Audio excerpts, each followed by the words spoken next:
الكريم ذي المنن على الصغار بفروض وسنن الحمد لله الكريم ذي المنن على الصغار بفروض وسنن. السلام عليكم ورحمة الله وبركاته. بسم الله الرحمن الرحيم والصلاة والسلام على سيدنا محمد وعلى آله وصحبه أجمعين. خادم الرسول جرجف Serigne Saliou jërëjëf si Mountakha yàlla na fi yàgg lool te wér. Nous sommes au centre islamique de Taverny. On a pour thème Khadim Rasoul, un cadeau divin pour l'humanité. Le titre en lui-même est significatif parce que Khadim Rasoul disait kulliyati mu'jizatun ta'akharat wa khayru khayratin ladayka dukhirat. Mon être est un miracle préservé pour la fin des temps. Kulliyati mu'jizatun ta'akharat. Mon être est un miracle préservé pour la fin des temps. C'est ta'akharat parce que nous on est dans la fin des temps. On est dans la dernière étape. Même le prophète Mohammed sallallahu alayhi wa sallam dit j'ai été envoyé moi et l'heure fatidique comme ça. Donc on est dans la dernière partie de la présente humanité.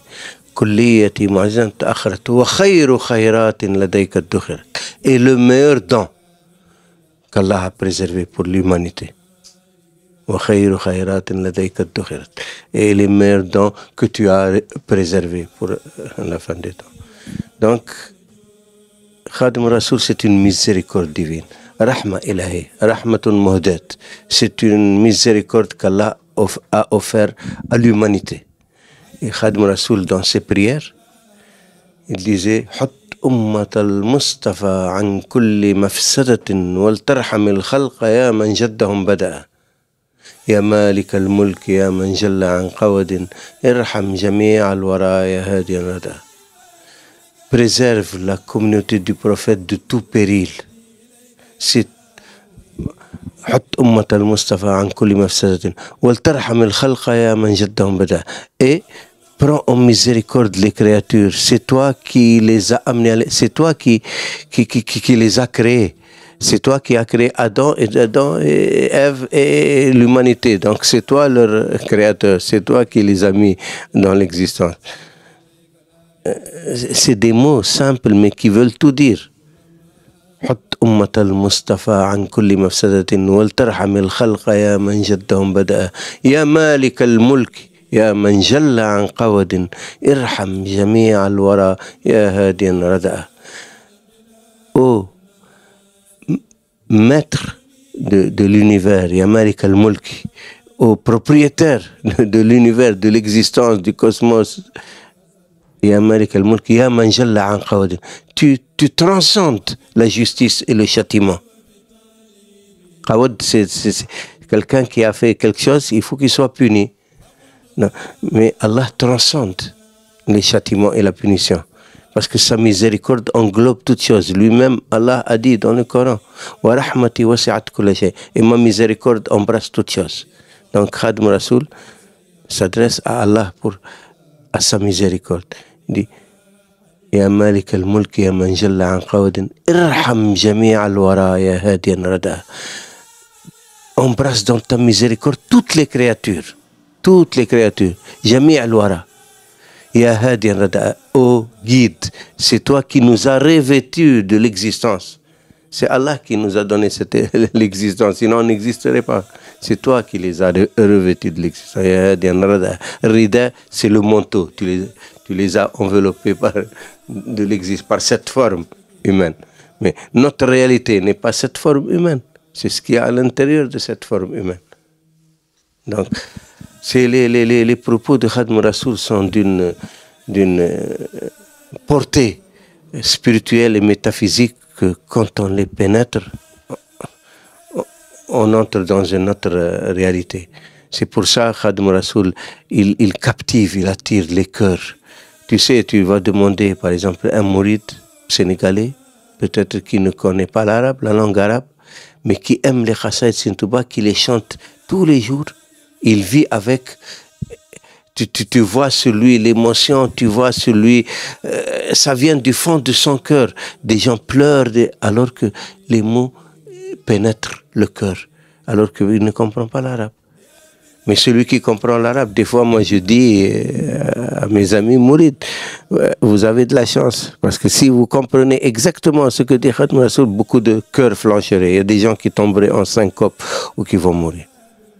Mais c'est Khadim Rassoul, il dit إذا كتبت اهتز عرش الباقي وسبحت ملائكة التباقي لسان ذكري وشكري وافق إلى العرش والكرسي نورا رافق. Quand j'écris, le trône du Seigneur sursaute et les anges des cieux sont en extase. Alors imagine comment quelqu'un, s'il comprenait exactement les propos de Serigne Touba, son cœur, comment il va faire. Si les anges même sont en extase et le trône du Seigneur sursaute. إذا كتبت اهتز عرش الباقي وسبحت ملائكة التباقي لسان ذكري وشكري وافق.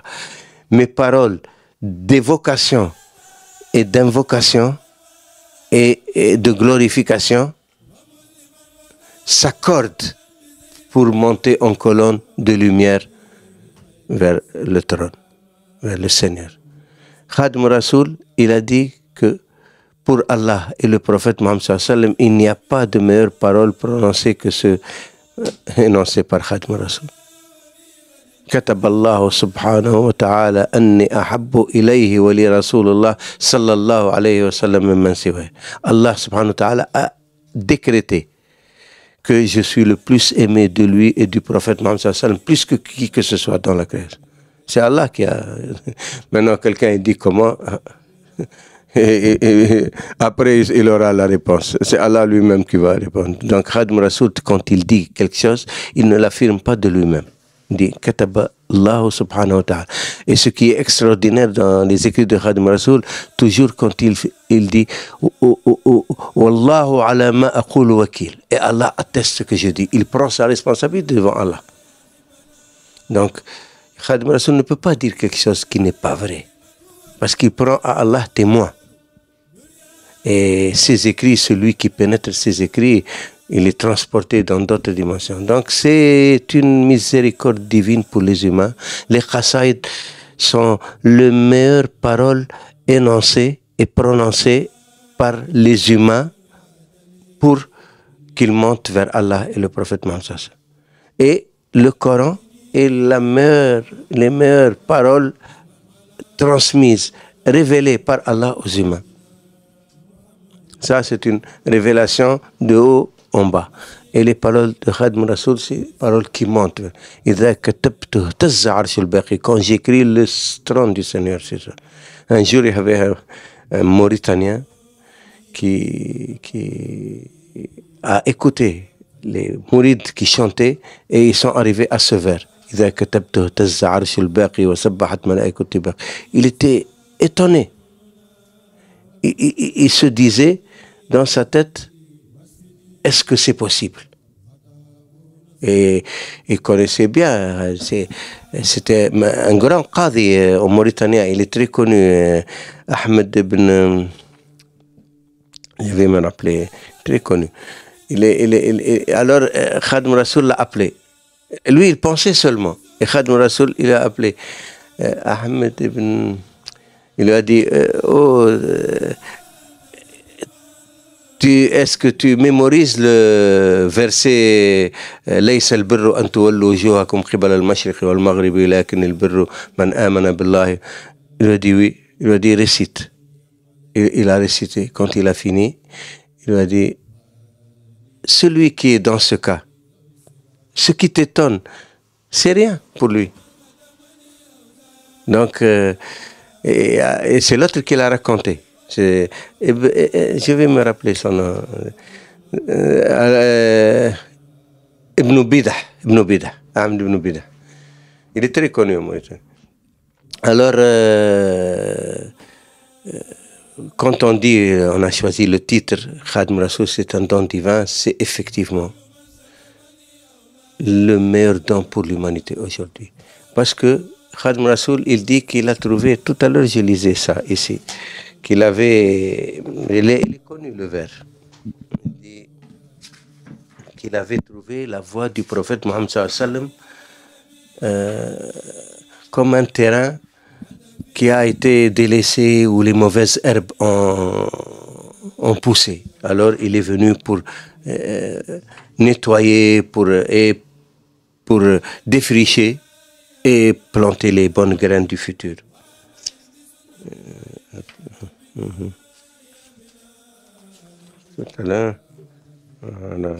Voilà. تنبهوا يا أيها الشبان قادكم إلى الهدى المنان في أن سنة نبينا الأمين عليه أفضل الصلاة كل حين كادت ترى كرسم دار قد عفا في ذا الزمان لمضي الحنفا. Prenez conscience, ô jeunes, qu'Allah vous conduise vers la guidance, que la sunna de notre prophète fidèle, sur lui les plus pures prières, a failli devenir comme les ruines d'une maison, abandonnée depuis longtemps, à cause de la disparition des gens pieux. Donc, Khadim Rassoul est venu dans une époque, et malheureusement, aujourd'hui, on ne peut pas dire que c'est mieux. Peut-être les époques avant étaient mieux, mais à l'époque, c'était la colonisation, et la colonisation française, elle essayait d'éradiquer l'islam. Il amenait d'autres valeurs, la laïcité, l'égalité, fraternité, des beaux mots, mais pour coloniser des peuples entiers, pour exploiter les richesses des peuples, et au nom d'une mission civilisatrice et évangéliste. Et des missionnaires venaient avec eux pour évangéliser les gens. Donc, les gens à l'époque, beaucoup ont été christianisés en Afrique. Mais il y avait des résistants, patriotes, qui se sont battus, mais tous ont été vaincus, parce que les Français venaient avec plus d'armement et puis ils soudoyaient les gens, parce que la majorité de leurs guerriers, ils les enrôlaient sur place. Donc, ils payaient et tout, donc les gens, il avait une politique qui a réussi à coloniser presque la moitié de l'Afrique. Mais Khadim Rassoul a une résistance unique. Il a résisté pacifiquement, sans violence, mais sans concession. Il avait dit au dernier roi qui était venu pour lui demander de déclarer le djihad et qu'ils vont être ses commandants, Lat-Dior et Al-Bouri Ndiaye, c'était les derniers qui résistants. Khadim Rassoul, qu'est-ce qu'il leur a dit? Allez, ils n'étaient pas venus ensemble, ils étaient venus séparément pour des motifs différents, mais c'était dans le même but. Khadim Rassoul a dit, la terre appartient à Allah, il la donne à qui il veut. Maintenant, si les Français sont venus, c'est à cause de vous. Allah vous a donné la royauté sur votre peuple. Vous n'avez pas été juste, vous avez été inique. Vous avez spolié les gens dans leurs droits. Vous faisiez ce que vous voulez. Vous ne gouvernez pas avec les lois de Dieu, comme le veut Allah. Donc, les gens se plaignaient de vous. Quand ils sont venus, les gens les ont ralliés. Les gens qui les combattent, ce sont les vôtres. Ce sont votre peuple, la majorité de leurs troupes. Maintenant, si vous allez faire le djihad, et les morts, ils vont aller tous en enfer, vous et eux. Puisque vous ne faites rien pour Allah. Ce que vous faites, c'est pour vous, pour votre orgueil de roi, pour votre territoire, pour vos... Maintenant, ce que je vous conseille, allez, comme les mourides, enlevez ces apparats de roi et travaillez pour votre Seigneur, pour l'au-delà, et laissez-les. Ils vont faire les routes, construire les hôpitaux, faire tout, et ils ne vont pas les emmener avec eux, ils vont les laisser. Chaque chose vient d'ensemble. On dit, tu as raison, mais notre orgueil de roi ne peut pas... il a prié pour eux. L'un, il est parti se battre, il est mort au Niger, et l'autre ici au Cayor. Donc, voilà. Et Khadim Rassoul est resté le seul à résister aux Français. Qu'est-ce qu'il a dit aux Mourides? Les Français sont venus coloniser la terre. La terre appartient à Allah. Il la donne à qui il veut. Mais ne les laissez pas coloniser vos cœurs, conquérir vos cœurs. Ne soyez jamais dépendants d'eux. Travaillez à la sueur de votre front. Pourquoi les gens vont vers eux? Ils espèrent de gloire, fortune et tout. Regardez leurs troupes, ils sont la majorité de chez vous. Ne soyez pas comme eux. Éloignez de vous, laissez-les faire le travail et faites votre œuvre pour Dieu, eux œuvrent pour ce qu'ils œuvrent. Et effectivement, ça a donné une force aux mourides jusqu'à aujourd'hui, une indépendance totale. Ils sont, tout ce qu'ils veulent entreprendre, ils le font par eux-mêmes. Un indigal du calife et tout le monde marche comme un seul homme. Donc ça, c'est les enseignements qu'il leur a donnés sur le plan social. Maintenant, sur le plan spirituel, il leur a donné la pureté de la religion musulmane. Il a dit, ma voix, la voix de Khadim Rasoul, et Iman par le Tawhid, Islam par le Fiqh, Ihsan par le Tasawuf. L'iman par le Tawhid, c'est 6 articles de la foi. Croire en Allah, croire en les prophètes, croire en les livres révélés, croire en les anges, croire en le jour du jugement et en le qada et le qadar. Ça, tous les musulmans, ils ont la même croyance. Maintenant, dans les différentes définitions et explications de ces articles, il peut y avoir des légères différences, mais pas sur les principes, mais sur les explications où il y a des variantes. Maintenant, dans le fiqh, il a choisi le fiqh malikite. Il a dit c'est une voie pure. Et je vous la demande de suivre la fiqh malikite, ce que vous trouvez dans les livres malikites. Et il leur a écrit des livres sur fiqh al-ibadat. Pourquoi le fiqh malikite? Parce que c'est le fiqh qui prévaut dans toute l'Afrique du Nord et l'Afrique de l'Ouest. Donc c'est le fiqh malikite. Et il est adapté dans les métropoles, dans les grandes métropoles et tout, tu vas trouver plus le fiqh hanafite. Dans d'autres, c'est le shafi'ite. En Arabie, c'est le hanbalite. Mais il n'y a aucune différence. C'est comme dans les détails. Ils ont des problèmes différents. Par exemple, dans le fiqh al-ibadat, il n'y a pas une grande différence. Mais dans le fiqh al-mu'amalat, il peut y avoir, parce que les sociétés sont différentes, les époques sont différentes, ça varie. Fiqh al-mu'amalat. Mais fiqh al-ibadat, non, c'est simple. C'est comment faire la shahada, la prière, le jeûne, le ramadan, la zakat et le pèlerinage pour ceux qui en ont les moyens. C'est simple. Maintenant, dans les comment faire la façon de faire la prière, tu fais les marques. Ça n'existe même pas dans le fiqh. Les gens, je ne sais pas pourquoi ils en ont fait un drame, alors que ça n'influe en rien. Que ce soit sadl ou qabd, ça ne change rien dans la prière. Maintenant, Rafa, on fait ça, c'est mineur par rapport à ça, ne change rien à la prière. D'autres, ils commencent par Bismillah ar-Rahman ar-Rahim, les Malikites, ils commencent Alhamdulillah Rabbil Alamin, parce que certains pensent que le Basmala fait partie de la Fatiha, d'autres pensent non, elle ouvre toutes les prières, donc elle n'est pas incluse dans la Fatiha. Donc, et puis, il n'y a aucune différence. Chacun choisit le mode qu'il lui choisit et l'école qu'il suit. Toutes ces divergences-là, c'est des problèmes, peut-être des savants entre eux, ils ont eu des débats, des joutes, les uns ont préféré ça, les autres ont préféré ça, ou après, ce problème identitaire, tout cela, mais ça n'a rien à voir avec la spiritualité. Dans le ihsan, c'est le tasawuf. Le tasawuf, c'est quoi? Makarim al-akhlaq, c'est l'éthique, la morale.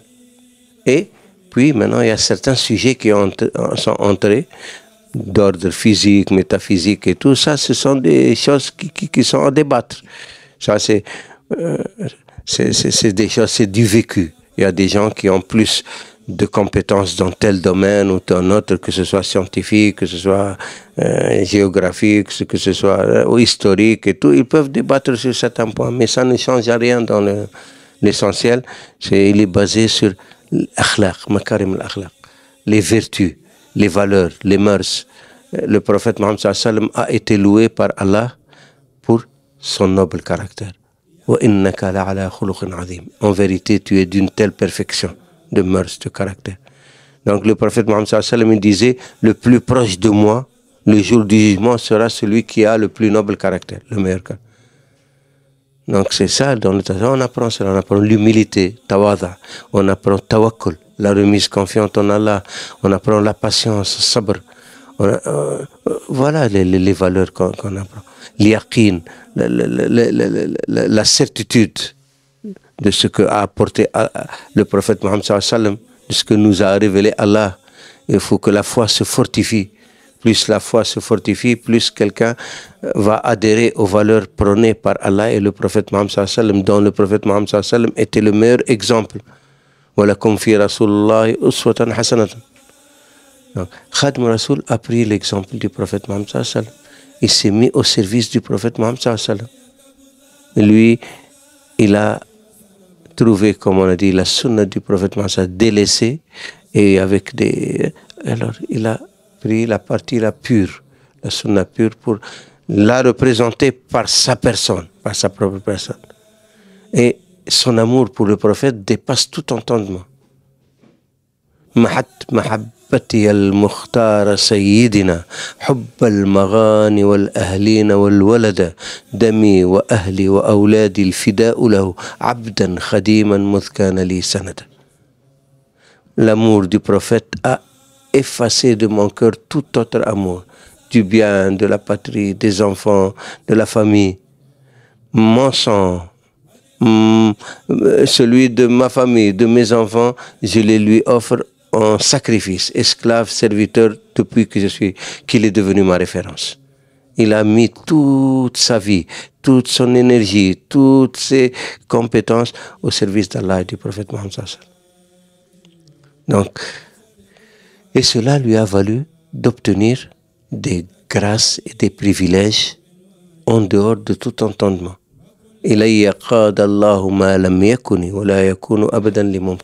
Allah m'a accordé ce qui n'a jamais été et ce qui ne sera jamais donné à qui que ce soit. Allah lui a fait exister des choses pour lui. Parce que tellement il s'est donné à Allah et au prophète, il les a satisfaits au-delà de toute mesure. Khadim Rasoul, il ne vivait pas pour lui, il vivait pour Allah et pour son prophète Mohammed sallallahu alayhi wa sallam.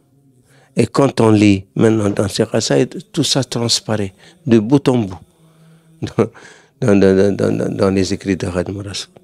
Toute sa vie, elle est dédiée à Allah et son prophète Mohammed sallallahu alayhi wa sallam. Et lui, Anta al-Karim, ana al-Khadim, daharan udimu fi kathana'i. Tu es le noble, je suis le serviteur. C'est le prophète Mohammed sallallahu alayhi wa sallam, le noble, et Khadim Rasoul, c'est le serviteur. Il n'avait qu'un seul titre, Khadim Rasoul. Toute ma vie, je la dédierai à tes louanges. Anta al-Karim, ana al-Khadim, daharan udimu fi kathana'i. Donc, l'amour du prophète Mohammed sallallahu alayhi wa sallam pour Khadim Rasoul, il est au-delà de tout entendement. Et l'amour d'Allah pour Khadim Rasoul, il est au-delà de tout entendement. Et c'est simple à comprendre, c'est pas difficile, parce que Khadim Rasoul, tous ses écrits, les Amdah Nabawiya, Salat Nabawiya, ils sont dédiés au prophète Mohammed sallallahu alayhi wa sallam et à Allah.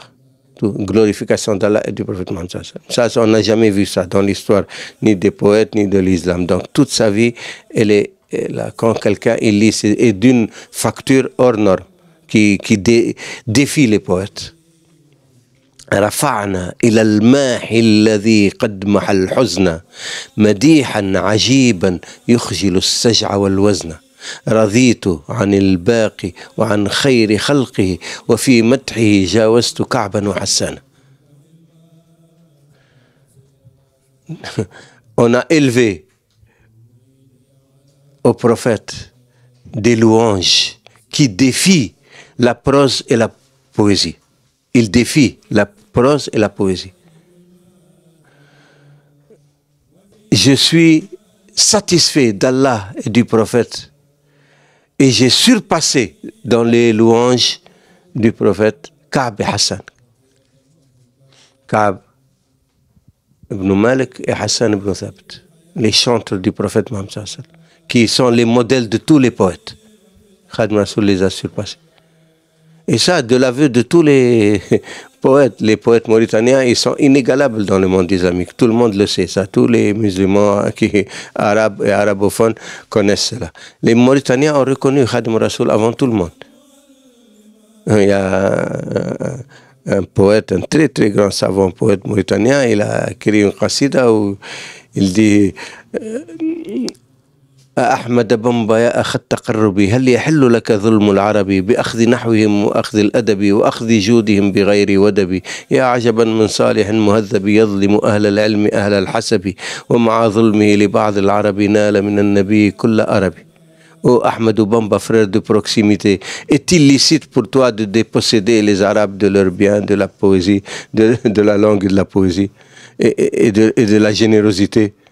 Khadim Rassoul, il avait une générosité qui défie tout entendement.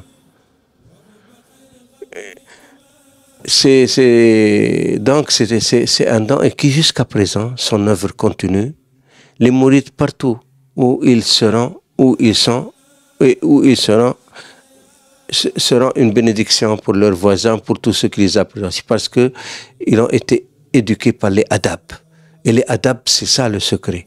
Khadim Rassoul, il dit, dans ce monde, il ne reste plus que la baraka et les adab. Et la baraka ne vient que par les adab. Celui qui a les adab, il aura la baraka ou dhahr, ou batan, ou les deux ensemble. Ou exotériquement, ou ésotériquement, ou les deux ensemble. Parce que c'est les adab, c'est...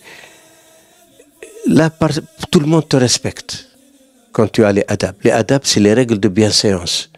C'est le savoir-vivre, c'est la politesse, c'est l'humilité, c'est des valeurs que tu incarnes.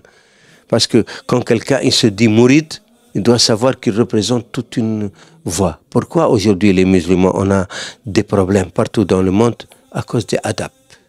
Quand on parle des musulmans, on ne parle pas des adab. On ne dit pas les musulmans, c'est des gens pieux, c'est des gens purs, ils ne mentent pas, ils ne trichent pas, ils ne volent pas. Parce que c'est ça, normalement, le musulman. Le prophète Mohammed sallallahu alayhi wa sallam, il dit « Al-Muslimu man salima an-nasu min yadihi wa lisanihi » Le musulman, c'est celui dont les gens sont préservés de sa main et de sa langue. Il ne calomnie pas, il ne ment pas, il ne vole pas, il ne tue pas. Al-Muslimu man salima an-nasu min yadihi wa lisanihi. Et le croyant, al-mu'min, man amina jarahu bawaqa. Le croyant est celui dont le voisin est préservé de sa méchanceté et de son... Donc il doit être le meilleur voisin. Tu es en sécurité avec le musulman. Et dès que tu as besoin de lui, il est là. C'est ça, ce sont les valeurs prônées par le prophète Mohammed sallallahu alayhi wa sallam. C'est ça que Khadim Rassoul, il dit, il a trouvé la sunna du prophète Mohammed délaissée. Il y a beaucoup de gens, on parle de la sunna, ils vont penser que c'est la barbe ou le qamis ou la sunna du prophète. Non, la sunna du prophète Mohammed, c'est les valeurs, les adab qu'il nous a appris. De ne pas mentir, de ne pas tricher. Aujourd'hui, c'est pas ça ce qu'on dit, chez les musulmans. On parle de musulmans, s'ils sont violents, terrorisme, on te dit tout sauf les belles valeurs. Et ça, depuis longtemps, il y avait ce problème. Donc, la politique peut-être a beaucoup fait parce que on dit une population est à l'image de leur chef, de leur président ou de leur roi. Hein. On n'a que ce qu'on mérite. Donc, peut-être on a... Parce que si on a un roi juste ou un gouverneur juste ou un président juste, les gens vont aller dans les rangs. Donc c'est eux, les gouvernants, qui donnent l'exemple. C'est pour ça que Khadim Rassoul, il avait sermonné Ladjor et Al-Bouridja. Il dit, c'est votre faute si les Français sont venus. Parce qu'eux, il était juste. Leur peuple serait derrière eux. Ils ne seraient pas partis la majorité chez les Français. Donc partout, ça se passe. Et malheureusement, nous vivons dans une époque plus dramatique encore. Et vous voyez ce qui se passe dans le monde. Donc nous, en tant que musulmans, d'abord, on est mourides, on doit vraiment s'imprégner du patrimoine que nous a légué Khadim Rassoul et d'essayer de le restituer dans notre quotidien, dans notre vie. Parce que le musulman, ce n'est pas seulement à l'heure de la prière, ou le mois du Ramadan pendant le jeûne, ou s'il va le pèlerinage, mais c'est dans toute sa vie, avec ses parents, avec ses enfants, avec sa femme, avec son voisin, dans sa profession, partout. Et là, ça changera beaucoup. Si les gens voyaient le vrai islam, ils suivraient en masse l'islam. Mais qu'est-ce qu'ils voient de l'islam? Ce n'est pas leur faute. Beaucoup de gens n'ont pas d'attirance envers l'islam parce que... Je vais conclure par une anecdote. Une fois, j'étais dans une conférence que j'avais fait en Mauritanie. Et ça traînait pendant 1h30. Et bon, alors je voulais conclure. Je dis, je vais conclure avec une anecdote et je vais la dire. Je dis, à Londres, les Saoudiens ont fait une grande manifestation pour l'islam. Ils ont fait des stands, des livres, des écrans géants et tout. Ils ont invité de tous bords, des notables, des religieux, de tout. Et c'était pendant 3 jours. Il y avait un vieux anglais qui se promenait dans les stands. Quelqu'un est venu, il lui dit, je t'offre ce livre. Il lui a dit, quel livre? Il dit, c'est le Coran. Il dit, merci, j'ai le Coran à la maison. Ah bon? Vous l'avez lu? Oui, je l'ai lu. Qu'est-ce que vous en pensez? Ah, c'est la parole de Dieu. C'est une révélation, c'est la parole de Dieu. Ah bon? Et qu'est-ce que vous pensez du prophète Mohammed sallallahu alayhi wa sallam? Le prophète, c'est le sceau de la prophétie, c'est le dernier prophète. Il est venu achever le prophète, la mission des prophètes.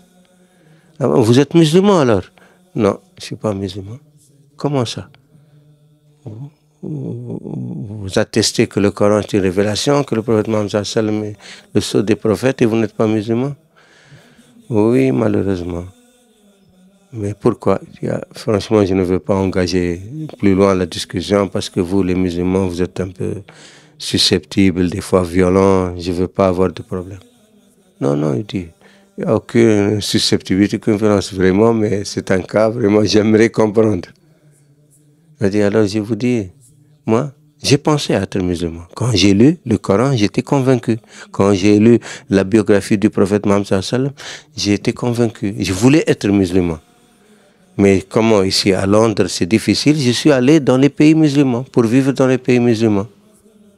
Et malheureusement, je suis rentré déçu, je préfère vivre avec les miens. Pourquoi? Vous faites exactement le contraire de ce que vous dit le Coran et de ce que vous dit le prophète Mohammed sallallahu alayhi wa sallam. Comment ça? Il n'est pas interdit de mentir, il n'est pas interdit de tuer, il n'est pas interdit de tricher, il n'est pas interdit... Vous faites les guerres tout le temps, vous mentez tout le temps, vous ne respectez jamais vos paroles. Vous regardez comment vos populations vivent et comment vos gouvernants ils s'enrichissent leur argent à l'étranger, après ils partent dans les banques. L'injustice chez vous, on la voit nulle part ailleurs. C'est pas ça ce que dit le Coran, c'est pas ça l'enseignement du prophète. Donc qu'est-ce que vous avez à voir avec? Donc je préfère vivre. Ici je trouve plus des gens plus ordonnés, il y a moins d'inégalités. Après, il a regardé comme ça, l'autre était ébahi. Il a dit, vous ne vous fâchez pas? Il dit, non, non, ce que vous dites, je ne peux que l'accepter, c'est une vérité. Il a dit, alors je vous donne un conseil. Au lieu de faire toutes ces manifestations et que personne, c'est de la curiosité pour les gens. Faites ce que Allah vous dit dans le Coran. Est-ce que le prophète Mohammed sallallahu alayhi wa sallam vous a enseigné? Et vous allez voir, les gens vont vous suivre en masse. Ils ne cherchent que des modèles comme il vous a enseigné votre prophète Mohammed sallallahu alayhi wa sallam. Respectez votre religion, les gens vous respectez. Salam alaikum wa rahmatullahi wa barakatuh. Quand je dis ça en Mauritanie, ils ont commencé à crier, non, non, continue, continue. Ouais. Salam alaikum wa rahmatullahi wa barakatuh. المنن على صغار بفروج وسنن الحمد لله الكريم ذي المنن على صغار